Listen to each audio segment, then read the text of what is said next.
Good morning. Today is Monday, April the 5th, and I am Michael Wright with DailyFX Research, and I'm alongside David Song, our currency analyst, just to give you a brief wrap-up of overnight news and what you can expect going into the U.S. trade.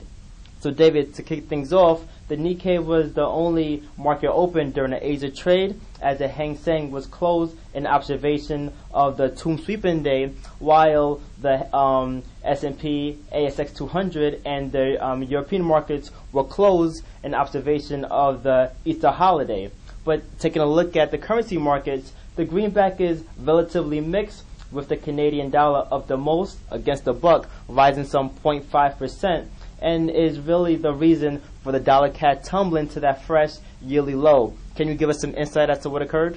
Sure. Just taking a look at most of the major currencies, they seem to hold a narrow range against the U.S. dollar, given that drop in market liquidity.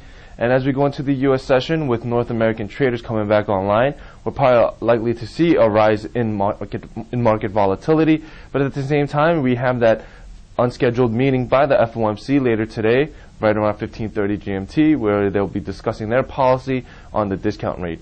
Sounds great. And now going into the North American trade, is there anything that really highlights the markets? Yeah, we have some piece of data coming out during the U.S. trade.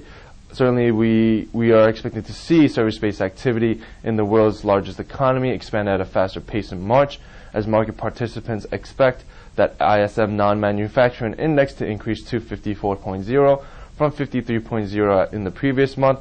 But at the same time, pending home sales in the U.S. is expected to contract another 1.0% in February after we saw that 7.6% decline in the previous month. All right, and now let's change our focus now to some trades.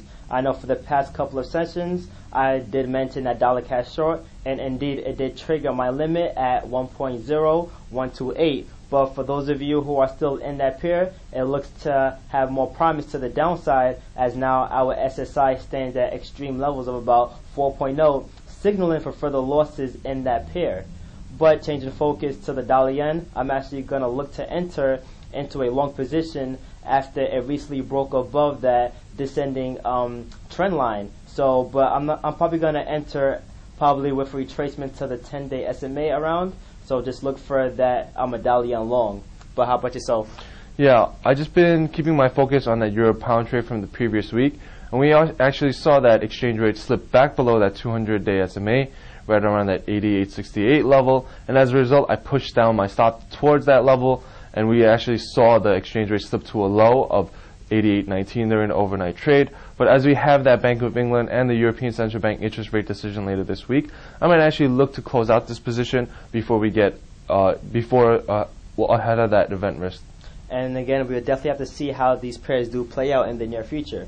Well, thank you again for tuning into today's morning wrap-up. You can check out David Song and some of our other DailyFX analysts at the FXCM Expo on May 3rd and 4th in Las Vegas, Nevada. But at the same time, please do indeed check out DailyFX.com and see what pairs our analysts are trading. Thank you again, and happy trading.